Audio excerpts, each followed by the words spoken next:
All right. Welcome back to All Cars, y'all. I am John, and today is another Motorweek retro review reaction. This week it is the 1988 Lincoln Continental. And I chose this one for one really basic reason, because YouTube knows what I'm thinking and recommended it. Now, not too long ago, I did a video saying they don't build a car that I really am passionately interested in. You know, big and comfortable and soft riding on the interstate, that kind of thing. It's a good video. You should check it out. And then YouTube's like, hey, do you want to watch this retro review? And I'm like, yeah, I think I do.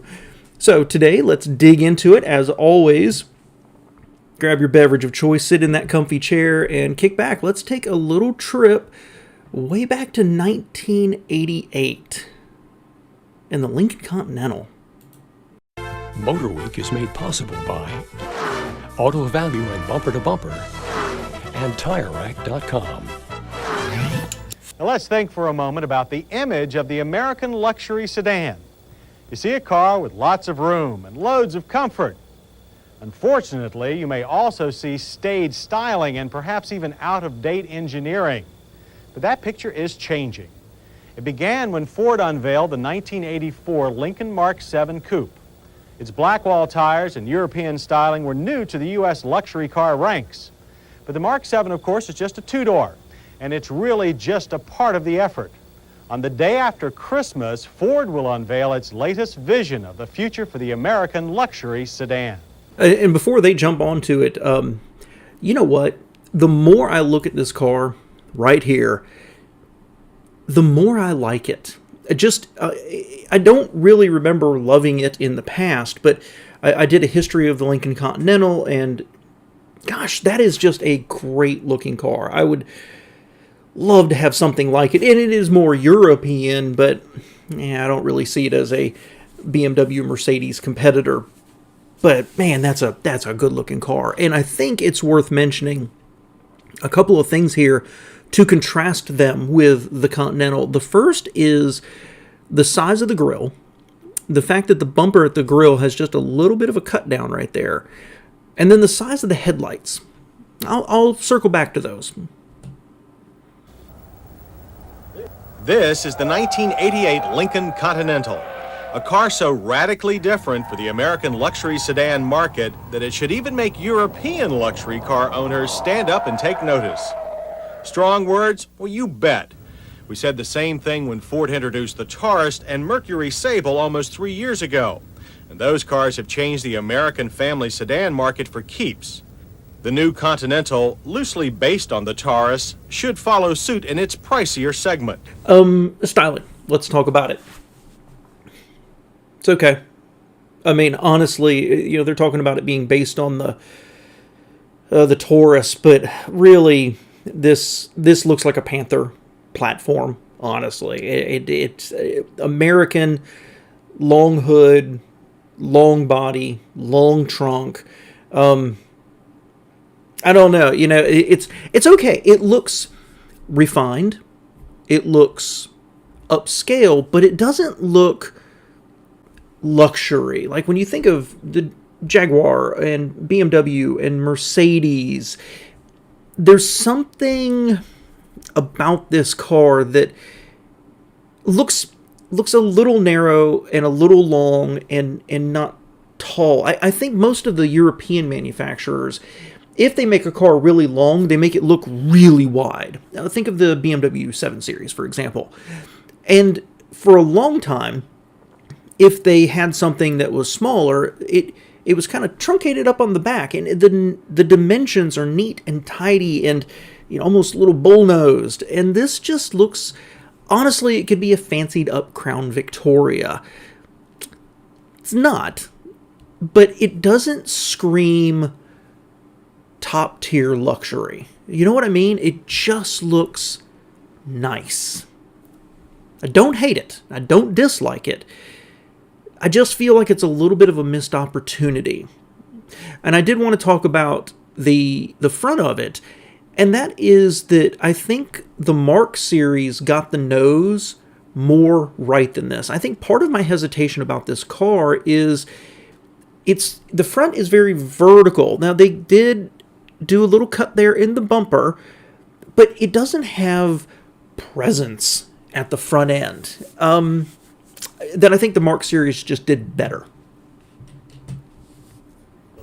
The Lincoln Continental's smoother exterior is fully in line with Ford's corporate Aero-styled look, but in a classy way. The bullet-like front end sports flush, body-colored bumpers, sloping headlamps, and an updated version of the recognizable Lincoln grillwork. From the swept back door handles to the flush side glass, the body flows to a high rear deck and huge wraparound tail lamps. Only the limo-like roofline looks a bit out of place. Maybe Ford thinks a lot of rear seat passengers will wear hats.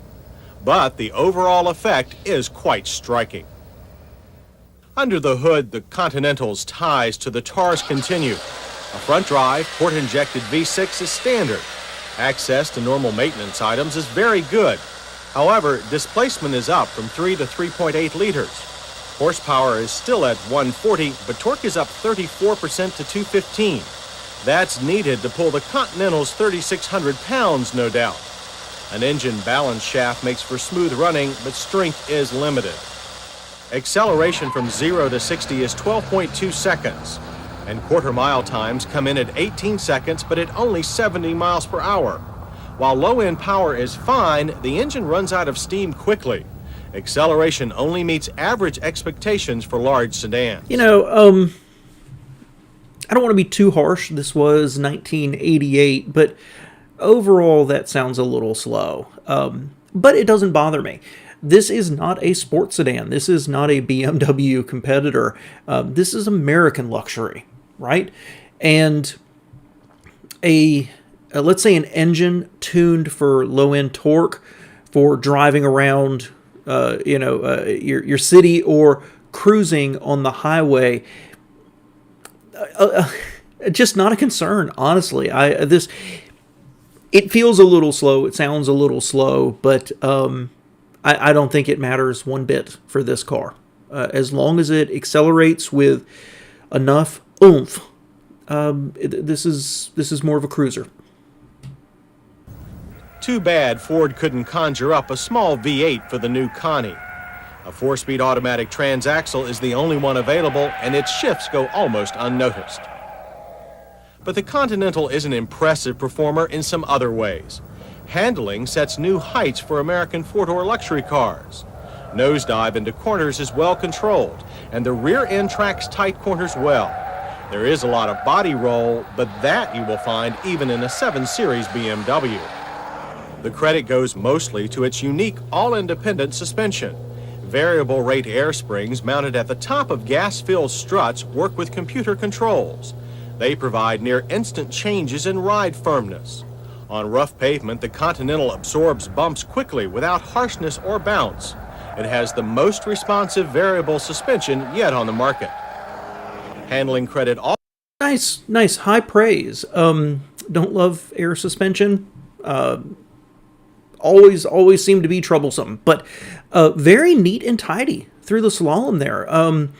I expected a little more, wallowing around, and it wasn't. They said, had a lot of body roll, but neat and tidy and controlled. What more could you ask for there? Really, really impressive, actually. Also goes to the variable power steering. There is plenty of road feel at 65 miles per hour. Yet it's light enough at low speeds for easy parking. And when it comes time to stop, the four-wheel anti-lock disc brakes haul the Continental down from 55 in a good 122 feet. There is still a lot of diving for a stop, something we've complained about on a lot of Fords. And the Continental doesn't give you that stop-on-a-dime feel of a BMW or Mercedes. Again, I think that's an unfair comparison. This is not a sports sedan. But I would like to say that it was a very Ford result right there. Nose dives, the tail wants to come up over the top, and the braking was fine. It's just a touch long, but eminently controllable, and I think that I think it's fine. I mean, overall, the car just comes across as, it's okay. The 70 series Firestone tires do a good job of hiding road noise, but wider rubber would help here. It will probably come in 1989 on a sportier Continental. But it is luxury, after all, that attracts most upper-class car buyers. Inside, the Continental is less a departure from yore than we'd like. Seat fabrics are mostly in the velour vein, and there's too much, albeit real, wood trim. Gauges are digital and not as easy to read as some from GM. At least there is a multi-gauge that provides needed data on engine coolant oil and electrical status. You know, I've said it before, so I don't know where to start here. We'll come back to the interior, but two quick comments. First off, too much wood. What? You know, so many of these cars in the 80s were just plastic, plastic, plastic, plastic, plastic, and they loved it. Here comes a car that admittedly the interior looks old. This looks a generation behind. But they put in real wood to give it a little bit of luxury, and they criticize for it. I don't agree with that. Hate digital gauges. I don't like the color. I don't like the display. This one looked like a hot mess of information, and I also just don't trust them at all. But I've mentioned it before, and when they're pressing these buttons to cycle through things, the whole thing is moving. That's just poor attention to detail, sweating the details. I've mentioned it here. I mentioned it on something else before, and I mentioned it, I believe it was on the Oldsmobile Aurora. Same thing, just, you know, nice interior, but everything flexed. They just didn't invest that extra tiny little bit in it. This comes across really chintzy to me. Controls are first rate, and most are easy to understand by touch alone. A power driver's seat is standard and offers just enough support. Plus, Mercedes-like controls on the door. Leather trim, position memory, and power lumbar support are options. The Ford JBL stereo is outstanding and can be ordered with an in-dash CD player. There is ample room for 6 adults, with the tall roof providing an airy interior feel. We also like the ease of entry for the back seat and the standard shoulder belts for outboard passengers. Before they move on, the interior's okay. Again, I think the design of the dash, it just looks a little like they had trouble letting go of the 70s to me. But, you know, unlike modern cars where you have front-wheel drive and you still get the console, here you get this big comfy seat, an open floor area. Everything on the door, it looked a little cluttery, but it looked at least organized. Overall, this is absolutely an interior that I wish they didn't have digital gauges. I would love to spend a lot of time in this interior.